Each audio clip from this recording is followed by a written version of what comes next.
সিয়াম, অনেক সকাল হয়েছে, উঠোস না কেন? এই নে চা দিয়ে গেলাম, তাড়াতাড়ি উঠ।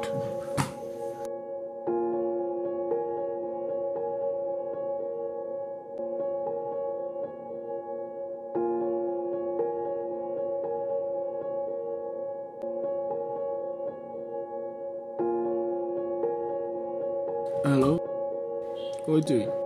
বাসায়। কেন? কাজ আছে বাসায়। আচ্ছা, আসতেছি। তাড়াতাড়ি। আচ্ছা।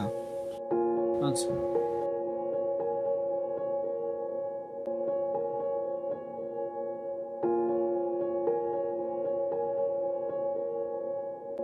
কি রে, রেডি হস না এখনো?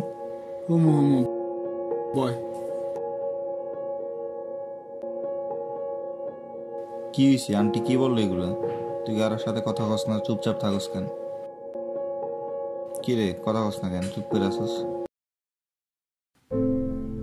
আমি সারাদিন ধরে কথা জমিয়েছি, অনেক কথা, অনেক গল্প।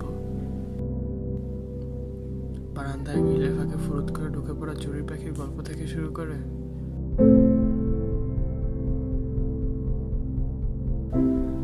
ঘুমের ঘরে দেখা হিজিবিজি স্বপ্নের গল্প।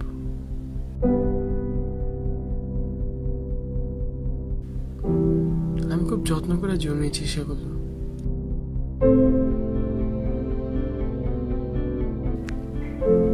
দিন শেষে যখন মানুষটা আসবে, এসব জীবনের গল্প তাকে শোনানোর জন্য এত আয়োজন।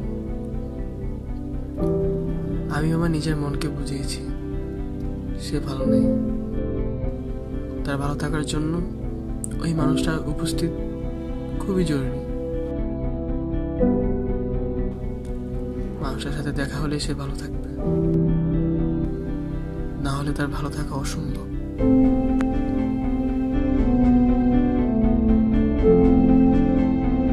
খুব প্রিয় গানটা গুনগুন করতে করতে আমি মানুষটার কথা ভাবছি। প্রিয় উপন্যাসের চরিত্রে আমি মানুষটাকে বসাচ্ছি। কবিতার খাতায় প্রতিটি পৃষ্ঠার কলমের কালিতে প্রত্যেক ফোঁটা আমি মানুষের কথা বলছি।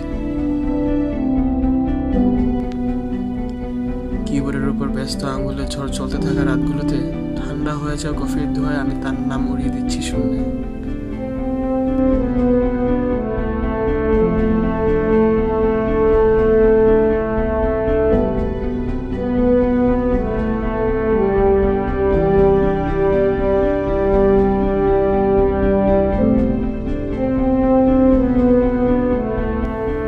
আমি জানি আমি ভীষণ ভুল করে ফেলেছি,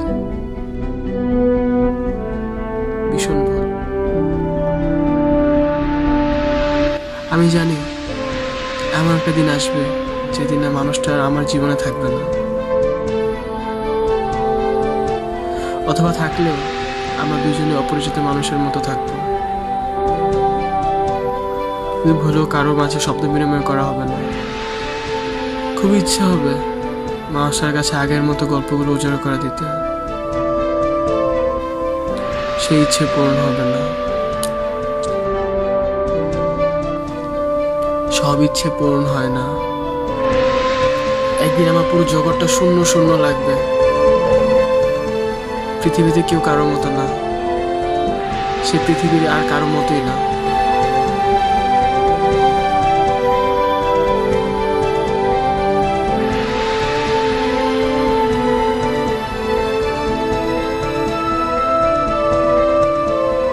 বুকের ভেতর লালন করা শুধুমাত্র অনুভূতিগুলোই ভুল, শুধুই ভুল।